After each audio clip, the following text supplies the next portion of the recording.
our Light Discovery Unit presentation. This is a Physical Sciences Light and Sound focus and is for the years 5 and 6. The group members are Alana H, Alana G, Caitlin, Oliver and James. This unit of work has the overall goal of helping students to gain an understanding of the physical sciences or the properties of light, including reflection, refraction and shadows. This unit of work was planned using the approach of lesson sequencing. As a group, we researched how best to go about creating a lesson plan that followed a similar structure and allowed for continuation of learning across each lesson. We decided to go with the approach of lesson sequencing, which is the process of organising several lesson plans that will be taught consecutively. This allows the students to understand the learning process more thoroughly and to allow the best chance at meeting the objectives of the unit plans and achieving optimal learning outcomes. Further research into lesson sequencing showed us the comprehensive benefits of this approach. This included the following. Smoother transitions. By planning ahead with the consecutive lessons, unit planning allows the teacher or planning teams to understand the end goal of a learning unit. Facilitate scaffolding. Clear and sequenced lessons allow development in each lesson to be further continued into the next lesson.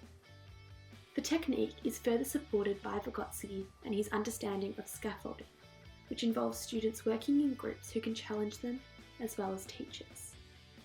Vygotsky's understanding of scaffolding links to the zone of proximal development. ZPD is a set of skills or knowledge that a student can't do on their own, however, can do with the assistance of someone else. The structure of the lessons follow a similar sequence which has been scaffolded from the beginning of the unit. This involves learning as a whole class, small group learning, and then individual or pair learning. This links with both Vygotsky's scaffolding theory as well as the zone of proximal development. The unit follows a sequence of 6 individual lessons, with the final goal being creating an experiment that tests the learnt knowledge using fair testing. The first lesson in the unit is an introduction into the concept of light and is the first introduction into drawing simple ray diagrams that show the path of light. Secondly, the next lesson develops from the first with a focus on classification of different objects and discovery of how light transmits through them. The third lesson is focused around using different lighting to create multiple different shadows. The goal of the fourth session involves the students assessing refracting lights and reflecting lights on different surfaces. The students will then investigate how the colour of the object changes depending on the light sources and properties in Lesson 5. They will then apply the knowledge in Lesson 6 to create an experiment.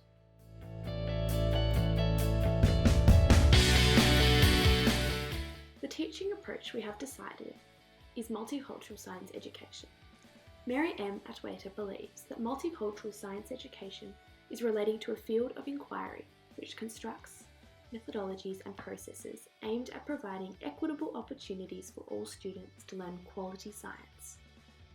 This article by Atwater refers to the scientific teaching approach of a social instructional approach that allows for equal participation for all cultures in ways that are appropriate to them. This particular approach promotes student involvement as it allows peer-assisted learning and allows the students within the class to feel empowered to have an influence. The social constructive perspectives on teaching and learning also apply to creating a multicultural science education setting.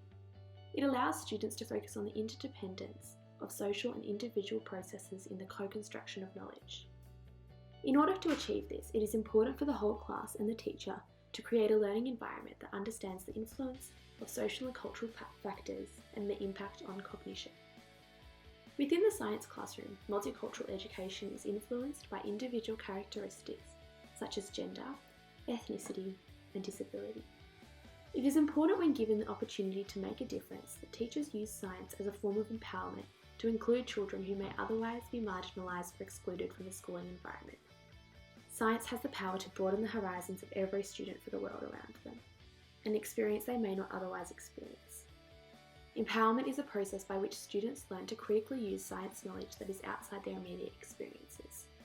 This quote exemplifies the power that science has in the education setting to empower the multicultural classrooms we may teach in.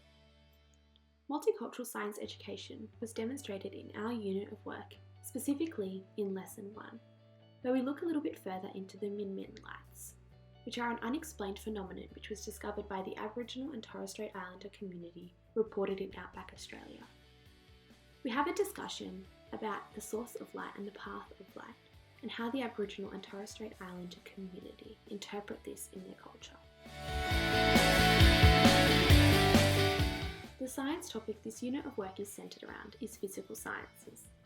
Physical sciences are concerned with understanding the nature of forces and motion and matter and energy. The Victorian curriculum refers to the topic as allowing the students to develop an understanding of the concept of energy and how energy transfer is associated with phenomena involving motion, heat, sound, light and electricity. This is further seen in the Victorian curriculum reference stated on this slide. The achievement standard of grade 5 and 6 science states that students will explain the phenomena associated with the absorption, reflection and refraction of light, also from the Victorian curriculum. The Australian curriculum will be further explained in this PowerPoint.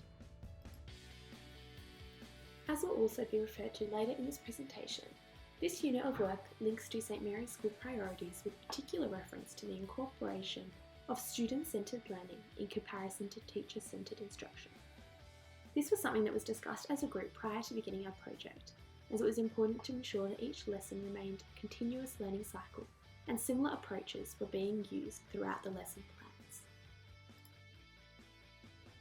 In his theory of cognitive development, Jean Piaget proposed that humans progress through 4 developmental stages: the sensory motor, pre-operational, concrete operational, and formal operational period. According to these 4 cognitive stages of childhood development, with the age and stage of these students, they are moving from the concrete operational stage, which is ages 7 through to 11, to the formal operation stage, ages 11 and older. The concrete operational stage is where children begin to become more aware of external events, and this relates to them having a better understanding of the reasoning behind external sources such as light. They will also be able to have the understanding of concepts being attached to concrete situations. Time, space and quantity are understood and can be applied, but not necessarily as independent concepts. As they move into the formal operational stage, they will begin to use logic to solve problems. They will then be able to base their understanding from a logical and strategic perspective, where they can not only process their understanding of light, but also apply this to their lives. This stage is more theoretical, hypothetical, and counterfactual thinking. They focus more on abstract logic and reasoning. Strategy and planning become possible, and the concepts learned in one context can be applied to another, which become very important in this unit of work.